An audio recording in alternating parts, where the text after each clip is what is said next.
Hello and welcome back to the channel. So today I'm going to be working a bit with my steam engine. This is the Dovre Giant, it's called. And what I'm going to do today is that this model was actually done a few years ago, but I'm going to try to improve it a bit. And mainly it's about adding ball bearings to this one. So this thing is powered by two PF motors that's inside here, and you can see the battery box is here, and there's also a receiver in here. It's a S-brick receiver.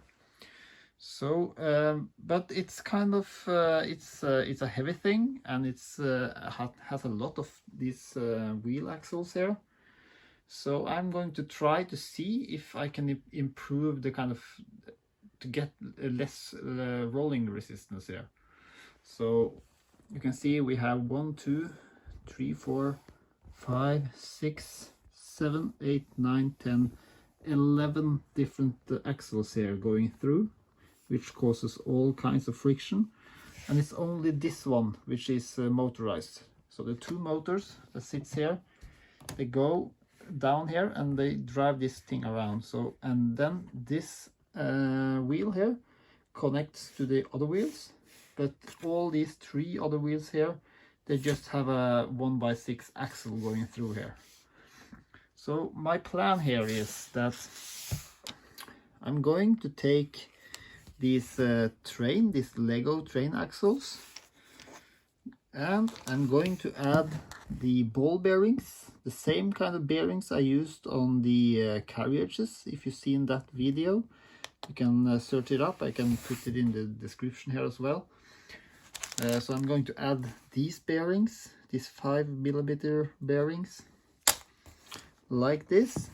And since these bearings are or these train axles, they are mainly used for the small train wheels. Let me show you. They are used for these ones, which doesn't have an axle connector here. They have just these 2mm holes for this metal axle. So what I actually have to do now, and I've tested it here, is I have to drill a really small hole, 2mm hole, into this 1x2 Technic axles. So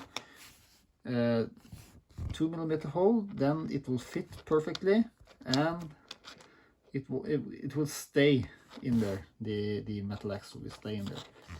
So this is going to be perfect, because then I can also connect these kind of wheels, right? And also these big ones, because they use the Lego train axle. So you can see here on the bottom.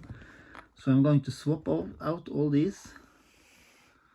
I'm going to fix up here, because here today I use just a train axle with a pin connector, so it's not going all the way through.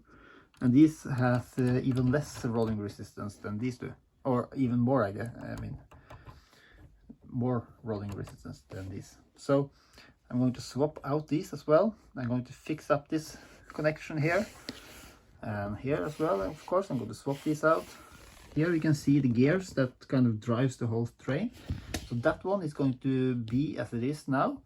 Here you will have resistance no matter what, because that is where the kind of the motor is driving the train.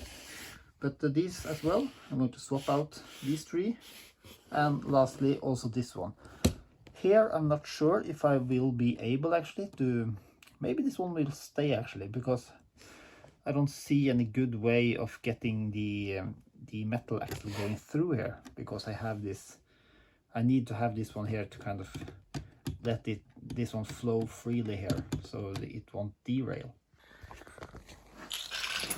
Okay, so now we have like 1 brick per train track. So it's 4 bricks here, then 3, 2 and 1. And the tender doesn't actually move at all, almost. I was going to test if it would roll down here, see how many tracks it would roll, but it doesn't actually, yeah, it doesn't really roll at all. So right now it's these 1x6 Technic axles connected to the small train wheel. So let's see what happens once we swap that with ball bearings and metal axles instead. Okay, so now I'm back with a tender here, and you see that now I actually have to stop it from going down here, because I've added ball bearings to all these. You can see here all these axles now have these bearings, or this metal axle. You can't actually see the bearing, it's inside that 1x2 Technic brick. Okay, so now I will show you how much better it is now with these bearings. So I'm not going to apply any force, I'm just going to let it slide down from here. So let's see now, I'm just letting go.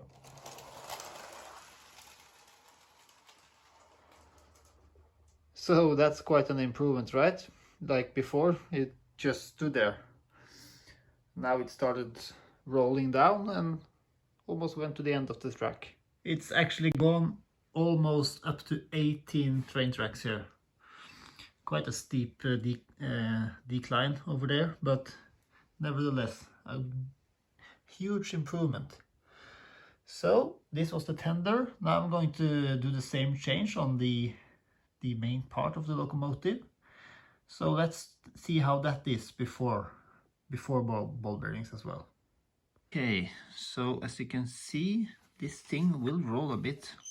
We'll test in a short while, but one thing I noticed first is that this axle doesn't actually roll at all, and it's kind of free. But the thing is that it's not a flanked driver, so these two, they hit the train track, but this obviously doesn't. So that's obviously not a problem, because that should just be less friction. But now let's see how it rolls. Yeah, that's not not too good. Let's see, is there anything else that's... No, it's just the wheels. It's nothing else that kind of interrupts the flow here. It's just the train wheels that they have too much friction, right? Okay, so just a short little thing to show you guys what I'm doing here. So what I start with is I take this 1x2 axle, then I cut it in half using this. Then I am stuck with this kind of 1x Technic axles that doesn't really get produced, but once you split 1x2 in two, you get two of them. Okay, so then you have that. What I do then is that I've made this little construction here where I have a 1x2 Technic brick that I have these ball bearings in. And the reason for that is that opening is exactly 2 millimeters. So I have two of those bearings in here, just because I want it to kind of get I'll show you in a bit. So what I do afterwards is I put that 1x1 Technic pin, the Technic axle inside this 1x2 Technic brick with axle hole. I put it here. So behind it you have this regular 2x2 brick. Then I just secure it like that. And now comes the reason why I use these ball bearings, because I'm using this 2 millimeter to drill through here. So now you can see that I want to have these ball bearings here because I want to hit exactly in the middle of the Technic axle. And the reason for that is that if you don't, the wheel will kind of, it will not be in the center, so it will kind of wobble a bit. So yeah, that's the way to go. The last part is that you you need to add these 5mm bearings. Oops, hard to see. There you can see it. These 5mm bearings. You have to put those inside, or at least in my case, I put these inside these Technic bricks with holes. And those holes, they are just 4.8mm. So once again, I use this 5mm, and then I just drill through it to make the hole a little bit bigger. So some parts are it's not the purest way of doing it, but some parts are going to be destroyed here. It's common parts, it's cheap parts, that it's parts that you can find, you have tons of them probably. So all the reason for doing this is just because I want the trains and carriages to kind of run better once on a layout. So yeah, I have to just repeat this process for all the places where I use these wheels. So it takes a bit of time, but as you can see in the results, it's worth it, I think.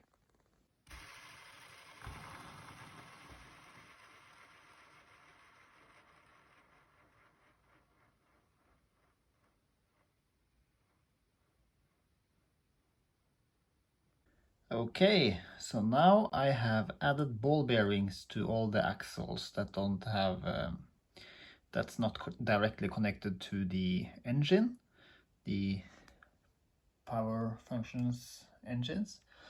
So now we'll see, it's going a lot better now. So we'll see if it has improved anything. So now I'm just going to let go. So yeah, as you can see, it's not like the carriages, of course, but it actually managed to go 1, 2, 3, 4, 5, 6, 7, 8, 9, 10 straight tracks. I believe it only managed 3 or 4 earlier, so now it's 10, so it's more than double. We'll test it once more.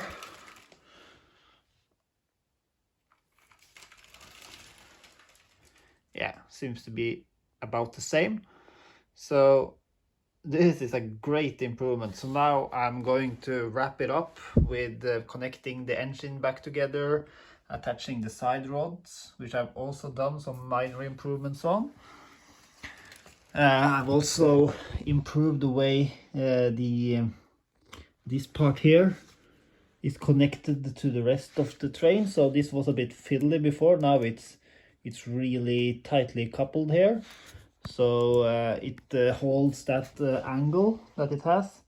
Earlier it was possible to kind of adjust the angle a bit, and it would kind of yeah, it would change a bit during movement and stuff like that, but now it's secure and more stable. So now I will attach the driving rods. I will add the gears that connects it to the engine, and then it's about time to test drive it again.